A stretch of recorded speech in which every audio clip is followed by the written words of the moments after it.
जय श्री श्याम, जय मनोना धाम। आप सभी श्याम भक्तों का एक और नई वीडियो में स्वागत है। अगर आप लोग मनोना धाम आने की सोच रहे हैं तो आपके लिए यह वीडियो काफी ज्यादा महत्वपूर्ण है। आप लोग यह वीडियो फुल देख लेना, आप लोगों को पता चल जाएगा कि आप लोगों को कब कब महाराज जी मिल पाएंगे और कब कब नहीं मिल पाएंगे, और श्याम जल कैसे पड़वाओगे, कैसे इसका इस्तेमाल करोगे, कौन कौन सी यहाँ पर आने के बाद बीमारियां ठीक हो जाती है और कितने दिनों में फायदा होने लगता है, कहाँ प्रसाद चढ़ेगा, कहाँ प्रसाद नहीं चढ़ेगा, भाई कौन सी लाइन कहाँ पर लगती है, वो सभी छोटी छोटी बातें इसी वीडियो के द्वारा बताने वाला हूँ। जितने भी लोग 19 जनवरी से लेकर के और 29 फरवरी तक आना चाहते हैं तो इनका पूरा डाटा बताऊंगा कि फिलहाल महाराज जी कौन कौन से दिन नहीं बैठेंगे इन दिनों में, ताकि आप लोगों का टाइम भी बर्बाद ना हो और ना ही पैसा बर्बाद हो। आप लोगों को अच्छी नॉलेज मिलने वाली है इस वीडियो के द्वारा, तो वीडियो को बिल्कुल लास्ट तक देखते रहना। सबसे पहले आप लोगों को लेने पड़ता है महाराज जी से आशीर्वाद। भाई महाराज जी से आशीर्वाद लेते समय आपको बतानी पड़ती है आपकी जो बीमारियां परेशानियां रहती हैं वो, ताकि आप लोगों की बीमारियां परेशानियां एक ही बार में दूर हो जाएं। आप लोग चमत्कारी श्याम जल लेके जाएंगे, उसको पड़वाना पड़ेगा, उसको टाइम बाई टाइम से पीना पड़ेगा। तो सबसे पहले ध्यान देंगे जो लोग यहाँ पहली बार आ रहे हैं या काफी दिनों बाद आ रहे हैं, कैसे वो लोग मनोना धाम तक पहुंचेंगे। तो आपको सबसे नजदीकी स्टेशन पड़ेगा आंवला, दूसरा पड़ेगा बरेली। यहाँ की दो ही नजदीकी रेलवे स्टेशन है और दोनों ही स्टेशन से आप लोग डायरेक्ट मनोना धाम तक पहुंच सकते हैं। ई रिक्शा, बस, टेम्पो वगैरह बुक करके डायरेक्ट मनोना धाम तक पहुंच सकते हैं। यहाँ टोटल 3 लाइनें लगती हैं। ध्यान रखना जो लोग पहली बार आ रहे हैं या काफी दिनों बाद आ रहे हैं, क्योंकि यहाँ का चेंजेस हर महीने या फिर 15-20 दिनों में होता रहता है। जब यहाँ टोटल 3 लाइनें मिलेंगी आप लोगों को, अगर महाराज जी से अगर आप लोगों को आशीर्वाद लेना है तो महाराज जी वाली लाइन में लगेंगे, जो कि बड़े टीन सेट के वहां में लगती है। बाकी आने के बाद किसी बच्चे से पूछ लोगे, आप लोगों को डिटेल में बता देगा। मगर एक बात मैं ही बता देता हूँ कि बाबा श्याम का जो चमत्कारी जल रहता है वो आप लोग पहले लेके तभी लाइन में लगना, क्योंकि अगर आप लोग महाराज जी के पास पहुंच जाते हैं, भाई वैसे ही आप लोगों को लगभग 7-8 घंटे लग जाते हैं महाराज जी के पास पहुंचने में। अगर आपके पास श्याम जल चमत्कारी जो जल नहीं हुआ तो आपको वहां पर नहीं मिलेगा, आपको भाई केवल आशीर्वाद लेके आना पड़ेगा। तो आप लोग ध्यान रखेंगे, आप लोगों के लिए जल्दी नंबर आने की टाइमिंग यही रहेगी कि आप लोग सुबह लग जाएं 5 बजे, 6 बजे, 7 बजे। इस टाइम पे लगते हो तो आपका नंबर बहुत ही जल्दी आ जाता है, अगर लेट लगते हो तो लेट नंबर आएगा। अब ध्यान रखें, आप चाहें तो 6 घंटे में या 7 घंटे में पहुंचे महाराज जी के पास। बताना वही है जो मैं आपको बता रहा हूँ कि आप लोग बतानी है आपको बीमारियां परेशानियां पहले ही बता देनी है, ताकि आप लोगों को महाराज जी उसी प्रकार से आशीर्वाद दें, वैसा ही आप लोगों को श्याम जल पढ़ के दें, ताकि आप लोगों को अच्छा खासा फायदा हो सके। फिलहाल बात करेंगे अभी की टाइमिंग की। आप लोगों को जो महाराज जी मिल पाएंगे, सुबह 9 बजे बैठते हैं, 9 बजे से 11 या 12 बजे तक बैठते रहते हैं, फिर 1-2 घंटे का गैप रहता है, फिर बैठते हैं, फिर शाम को भी 1 घंटे का गैप रहता है, क्योंकि शाम की आरती भी होती है। देखो सुबह और शाम की जो आरती होती है उसमें भी आप लोगों को भाग ले लेना है, क्योंकि भाई उसमें जल के छींटे या मोर की छड़ी से आशीर्वाद मिलता है, तो वो आपके लिए काफी ज्यादा महत्वपूर्ण है। अब आप लोग ध्यान देंगे, अगर मनोना धाम आना ही है आप लोगों को तो आपके लिए बेस्ट है, यह वीडियो आप लोगों के लिए बहुत ही ज्यादा बेस्ट है। अगर आप लोग संडे और मंडे आ रहे हैं तो यह 2 दिन काफी ज्यादा भीड़ मिलेगी, ध्यान रखना जितने भी लोग आ रहे हैं। और बुधवार और गुरुवार महाराज जी बैठते नहीं है, ये भी 2 दिन याद रखना। बाकी की आप लोग कभी भी आए, भाई देखो भीड़ में तो काम चल जाएगा एक बार को, अगर महाराज जी नहीं मिलवाए तो आपका टाइम भी बर्बाद हो जाएगा प्लस पैसा भी बर्बाद हो जाएगा। अभी फिलहाल उतनी भीड़ रह नहीं रही है धाम पर, तो आप लोग अभी अच्छे टाइम पे आ सकते हैं, क्योंकि अभी थोड़ी ठंड है तो सभी तरह के लोग आ नहीं सकते। काफी दूर से लोग आते हैं वो भी नहीं आ रहे हैं, केवल भाई 100 किलोमीटर दूर से आ रहे हैं या फिर 50 किलोमीटर दूर से आ रहे हैं, वो भी लोग आ रहे हैं फिलहाल में अभी तो। मगर अभी जो बुजुर्ग होते हैं या फिर छोटे बच्चे हैं उनके लिए टाइमिंग ये बिल्कुल बेकार है, क्योंकि अभी का मौसम थोड़ा खराब हो रहा है। देखो भाई 12-1 बजे के बाद थोड़ी तो धूप निकल आती है, मगर पूरा दिन बाकी ठंड का रहता है, तो आप लोग ध्यान से आ सकते हैं। अब यहाँ आने के बाद आप लोग खाटू श्याम बाबा के मंदिर में प्रसाद कैसे चढ़ाएंगे, अर्जी कैसे लगाएंगे या फिर वहां पर दर्शन कैसे करेंगे, वो भी मैं डिटेल में बता देता हूँ। कितना टाइम लग जाएगा, उसमें कितना पैसा खर्च होगा। अगर आप लोग अर्जी लगाना चाहते हो तो सिंपल सा आपका भाई 70, 80, 90, 100 रुपए खर्च हो सकता है, क्योंकि जो अर्जी लगती है वो 61 रुपए की लगती है। अर्जी जो फॉर्म मिलता है वो 10 रुपए और 15-20 रुपए का मिलता है। तो आप लोग अर्जी फार्म आप लोग भर के और आप लोग चढ़ा सकते हैं। अगर आरजी फार्म आपसे नहीं भरा जा रहा है तो दुकान वाले की सहायता से भर सकते हैं। प्रसाद की बात करें अगर बच्चों के लिए, तो बच्चों का प्रसाद मिलता है वो 51 रुपए का, और जो बड़े व्यक्तियों के लिए मिलता है वो 101 रुपए का प्रसाद मिलता है।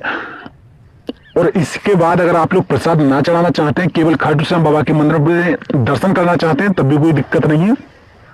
उसमें आपका कोई रुपया पैसा खर्च नहीं होने वाला है। थोड़ा टाइम लगेगा। देखो सोमवार वाले दिन अधिकतर प्रसाद चढ़ाने वाले लोग आते हैं, तो काफी भीड़ मिलेगी आप लोगों को। लगभग 3 से 4 घंटे मान के चलो।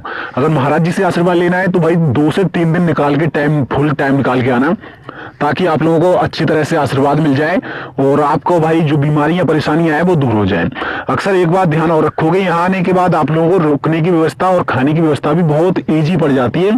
कोई ज्यादा पैसा खर्च नहीं होता है, ध्यान रखना भाई। जो खाने का नॉर्मल सा खर्चा रहेगा वो भाई 60 रुपए से लेकर के और 120 रुपए तक का खर्चा रहता है। और रुकने की व्यवस्था की बात करें तो अगर वीआईपी धर्मशाला में रुकोगे तो आपका जो भाई चार्ज आएगा पूरे परिवार का, भाई 5-6 लोग हो या 7-8 लोग हो तो भाई आपका 1500 या 2000 रुपए में काम चल जाएगा 24 घंटों के लिए। अगर सेकंड क्लास का कमरा लोगे तो 1200-1300 रुपए में काम चल जाएगा और अगर थर्ड क्लास का कमरा लोगे तो 800-900 रुपए इतने में काम चल जाएगा। बाकी इससे कम भी हो सकता है और ज्यादा भी हो सकता है, भाई मिनिमम है नहीं, पक्का नहीं है कुछ, तो वो आप लोग आके रेट कर सकते हैं। यहाँ पर लगभग 3 से 4 या 5 धर्मशालाएं हैं और काफी अच्छा फैसिलिटीदार काम मिलेगा आप लोगों को। और ज्यादातर लोग ध्यान रखेंगे जो लोग आशीर्वाद लेना चाहते हैं महाराज जी से, तो फिलहाल अभी का टाइम आपके लिए काफी ज्यादा बेस्ट है, काफी ज्यादा दिन है जो आप लोग आ सकते हैं, क्योंकि बुधवार और गुरुवार ना आए, बाकी के सभी दिन आ सकते हैं लगातार।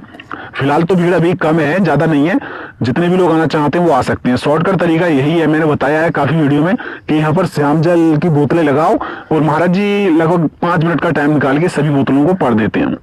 देखो उनका हाथ लगने से ही श्याम जल का जो होता है भाई भौतिक रूप बनता है, उससे ही आप लोगों की बीमारियां परेशानियां दूर होती हैं। अक्सर यहाँ पर देख लो भाई काफी बुजुर्ग भी आते हैं जो कि भाई चल नहीं पाते हैं, खड़े नहीं हो पाते हैं, बहुत दिक्कतें परेशानियां रहती हैं, फिर भी लोग आते हैं आस लगा के कि हमारी बीमारियां दूर हो जाएंगी। अक्सर लोगों में काफी तरह तरह की बीमारियां होती हैं जो अस्पतालों में निकलने का नाम नहीं लेती हैं, तो उनके लिए वो लास्ट आसरा रहता है मनोरम धाम। तो फिर यहाँ पर आते हैं और आपको यहाँ टोटल खर्चा भी बहुत कम आएगा भाई, बहुत ना के समान। एक व्यक्ति का मान के चलो 300-400 रुपए खर्चा आएगा वैसे तो, खाने से अलग, और खाना भी लगा लो उसी में, खाना में लगभग 300-400 रुपए खर्चा आएगा, इससे ज्यादा नहीं आएगा। बाकी की यहाँ पर लोग मैंने देखा है यहाँ बहुत दूर दूर से लोग आते हैं, लगभग 500 किलोमीटर दूर, 1000 किलोमीटर दूर, 2000 किलोमीटर दूर से भी लोग आते हैं और अपनी मन्नतें लेके आते हैं कुछ कि हमें भी कुछ लाभ हो, हमारी बीमारियां दूर हो, तो बहुत तरह के डाउट्स रहते हैं। तो बाकी आप लोग भी आ सकते हैं यहाँ पर फायदे के लिए, यहाँ कोई घाटा नहीं होने वाला है आप लोगों को। खाटू श्याम बाबा सभी लोगों की सुनते हैं और अक्सर आप लोगों को फायदे भी देखने को मिलेंगे। जिन माताओं बहनों की अभी तक बच्चे की प्राप्ति नहीं हुई है, शादी को लगभग 7-8 साल हो चुके हैं या 10 साल हो चुके हैं, तो वो लोग भी आ सकते हैं यहाँ पर, अपने हस्बैंड को साथ में लाएं और कुछ फल फ्रूट ले आएं, जैसे कि केला होता है, एप्पल होता है, जैसे कि वगैरह वगैरह बहुत सारे फल होते हैं, वो ले आ सकते हैं और महाराज जी से उन्हें पढ़वा के और पूछ लेना कैसे कैसे इन्हें खाना है। तो मैंने देखा है अक्सर यहाँ पर जो हमारी कुछ माता बहनें थी उन्हें लगभग 10-10 सालों से बच्चे की प्राप्ति नहीं हुई थी, मगर यहाँ आने के बाद उन्हें बच्चे की प्राप्ति हुई है और उनका मन खुश है, तन खुश है। बाकी की आप लोग यहाँ आने के बाद बाकी ये खुशहाली प्राप्त करके जाएंगे। धाम तो आप लोगों ने बहुत सारे देखे होंगे, मगर एक ऐसा धाम है यहाँ पर आप लोगों का कोई टोकन का रुपया नहीं जाता है। हमें एक भाई ने कमेंट किया था कि टोकन का कितना पैसा जाता है, यहाँ पर टोकन का कोई रुपया पैसा नहीं जाता है, फ्री में टोकन मिलता है। टोकन का टाइमिंग रहती है, सुबह 9 बजे से बंटना शुरू हो जाते हैं जब महाराज जी बैठते हैं तब, और दोपहर तक लगभग 12-1-2 बजे तक टोकन बढ़ते रहते हैं। निःशुल्क टोकन है।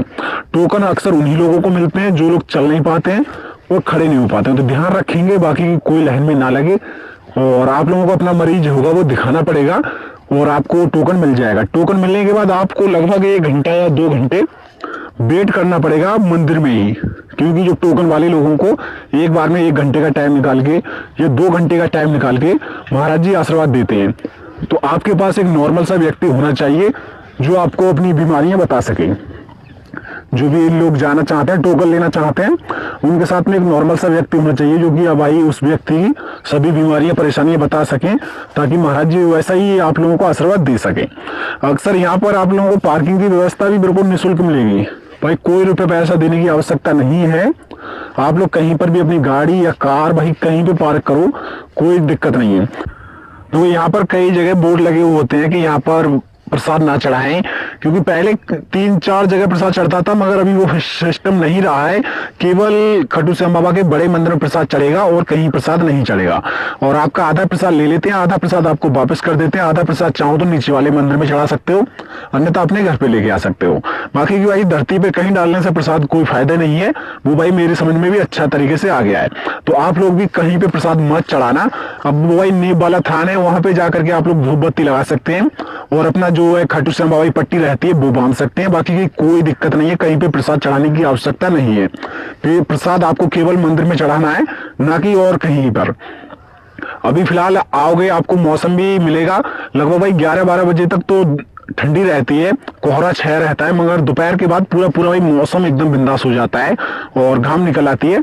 तो आप लोग आ सकते हैं जैसे भी आना चाहें वैसे, मगर जब भी आए आप लोग एक मोटा कंबल ले आए अगर फ्री वाली जगह में रुकना चाहते हो तो, क्योंकि वहां पर आप लोगों को ओढ़ने के लिए नहीं मिलेगा, बिछाने वाले गद्दे तो मिल जाएंगे।